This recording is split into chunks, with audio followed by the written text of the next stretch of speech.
caaqil marka hore magacaaga adoo igu bilaabaya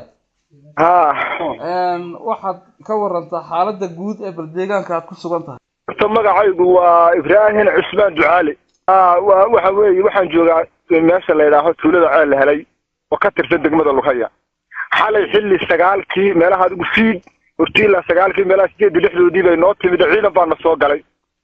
argagax waxa la yiraahdaa galay caruurtii iyo dumarkii. dib ayaa imikada saacada imkaan kula hadlayo ilaa haddada waana dul joogaa.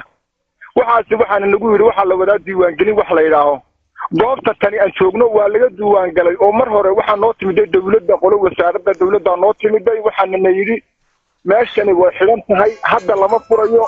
marka inugu dhow ee diiwaan gelin aad ka helaysiin dhalashadii dalka tagabana naga yiri. waanu soconay waxaanu tagnay meeshii noogu dhaweyd oo la yiraahdo hadayto kolkaan tagnay waan qaadanay 12 jir qofka ugu yar ilaa maxaan ku dhahay odaga imika 86 da'du doonaado waa la qaatay diiwaan gelinta waa la wada qaato waan qaadanay waan haysanaa haddana saaka waxaana dul simiday in sanaaduuq la wado oo la yiri halkan laga codeynaya. annagu labada goor midka la waalayahay ma garanayno waliba xoogna nagu soo galo imika saacadan aan sila hadlayo igniko 8 baabuur 3 qoriyo saaran yihiin sidaan imika dul taagan yihiin. dumarkii iyo caruurtii iyo dadkii da'daha argagax baa lagu jiraa 25 jir qofka jira intii balaadi ka dambeysay ma uu arag wax balaayaa ma uu arag haddana suuq iyo technical la dul dhigo hadda dul jooga qaxda la bilaabay imika caruurta iyo dumarku way socdaan xagaana waa la joogaa waa dhimasha halka taala wax kale kuma arkayno. caaqil maxamed wafdi baa idin yimid rabitaanka shacbiga iyo ma idin kala hadleen waxa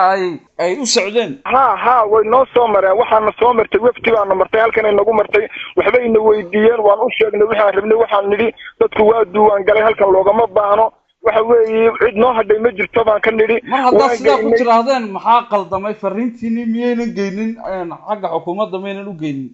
xaggee wax ka qaldan yihiin baad leedahay. waxay ka khaldeen inaga xumusho way u geeyeen xukuumadda anagu de meelay ku dhacdo laakiin warkii anagu waa fidinay haddana anagu dhan ay ka xuntahay ma garayno waayo anagu de maanaan dawladdii maanaan dhexgelin oo kuma dhex jirno laakiin ciidan u baanakana noo keenay hadda anaka halkii aan joognay la helay diiwaan gelin baan wadnaa baan yidhi waxaa soo batay digreeto madaxweyne un baan leeyahay ma garanayno anagu waxaas. waan gartay maxaa idinka qorshe hadday xukuumaddu tiraahdo qasab ha la isku diiwaan geliyo. waxaan nooga qorshe ka dhimanaba annaka qorshaha noo yaala wax inaan ka dhimano yar iyo weyn. maxaad markaa fariin ama baaq aad u diraysaa xukuumadda. waxaan u dirayaa waxaan leeyahay xukuumadda Soomaaliland nabad bay ahayd war colaadda laga daayaan laga daayo colaadda nabad ha lagu wada noolaado shicibkana ha la daayo war waxaan la wadana ha la joojiyo madaxweynuhu ha joojiyo ka ku xida ha joojiyo gabi ha naga daayo waxa baan leenahay ha la joojiyo walaalayaal. waad mahadsantahay caaqil aad baad mahadsantahay. igu bilowdaa magacaaga iyo meesha aad joogto. magacayga waa Axmed Xuseen Badmaax waxaan joogaa tuulada ceel la helay ee ka jiro qaf uu ka taagay hadda xildhibaan degmada Luqaya ka tirsan baan ahay dhulkana dhulkii la noo doortay ee hoos imanayay weeyaan ceel la helay. way bal xaaladda guud iga waran iyo sida ay imika wax yihiin. xaaladda guud waxa weeyaan anagu waxaan arkaynaa dad ay qasbayso xukuumaddan hadda mataqaanaa xilka hayse ee kulmiye marka xaqiiqatan waxa weeyaan maxay ahayd loo dhaadhaca xaqiiqada sababtoo ah waxa weeyaan waxay ahayd dadkan halkan degani maanta calaab u harsani oo u dambaysa horta ma jirto dadkii maxasii iyo caruurtii iyo dumarkii oo socdaad arkaysaa waxa weeyaan alaabta urursan ee xidhanaya oo guuraya oo mataqaanaa ay arkaya colaadda meesha ka taagan ciidamada waqtigaa soo galay ilaa hadda waxay ku dhex sugan yihiin maxay ahayd tuuladay ku dhex sugan yihiin haddana iminkana in kala ku soo biirtay oo iminka la noo sheegayaa saacaddan iminkaan taaganahay hal gaadhi oo kale oo technical ku soo biiray waxa weeyaan wax ay dilayaan iyo cid ay la dagaalamayaan oo shacabka ahayna ma arkayno. sidaa daraaddeed walaal halkan waxa weeyaan dadkan joogay ee degan ee deegaankan Luqaya ka tirsanaa waxa weeye waa goobihii way xayiran yihiin leeydi ilaa haddana wax mataqaanaa loo ogolaa waayo wax sanaadeeq oo codbixina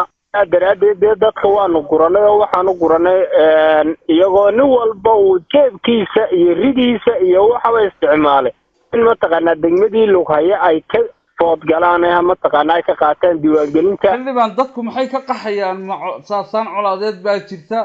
ciidamada Somaliland ma dhib bay ku hayaan ma sababtay u qaxayaan dadku waa maxay sababtay u qaxayaan waxa weeye aaraariyo wali aanan la arag balana maqal baa joogta oo timido dee loo yaqaano in cadowga Somaliland dibadda kaga soo duulaya ay la dagaalanto oo loo mataqaanaa loo tababaray ayaa maanta tuuladii ceel la helay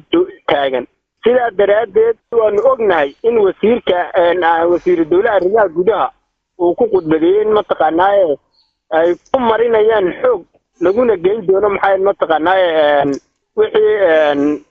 diiwaangelin cusub laga bilaabayo 6 goobood ee ka tirsan degmada Lughaya daraadeed dadku markay arkeen ciidankii waxa weeyaan way argagaxeen wixii rag ahaana waxa weeyaan way guulmeen waxay ugu tala galeen hadee tani waxa dhimay jiree oon ku sugnaayeen waa inaan dhimanaa inagoo taagan ha dhimanno wixii dumar ahaayeen maxaa siina wad garanaysaa meel dee waxa weeyaan qaskaasi ka socdo way socdaan oo inay ka dhex baxaan bay rabaan waan gartay inagu ka mas'uuliyad ahaan xildhibaan ahaan yaad u aanaynaysaan dhibtan imika meesha ka socota anagu dhibta waxaan u aanaynaynaa xukuumadda kulmiye ee maanta waddanka ka talisa oo waxa weeye xisbiyadii kale inay horta mataqaanaa khiyaamaysan rabta ayaan u aanaynaynaa marka ugu dambeyn baa qaadiraysaa muxuu yahay baa qaadirayaa waxa weeyaan war Somaliland qaran bay ahayd Somaliland qaran bay ahayd aran jiraana xukuumaddii kulmiye ay lagu dhiibay oo lagu wareejiyay qabiil ka dhigin hana ka dhigin mataqaanaa qaxa ugu bedelin qarankii lagu dhiibay qabiil qax iyo mataqaanaa barakaca ugu bedelin ummadii sidii lagu aaminay ugu shaqeey baa qaadan diray anigu baa qaadan diray walaal way aad baad u mahadsantahay xildhibaan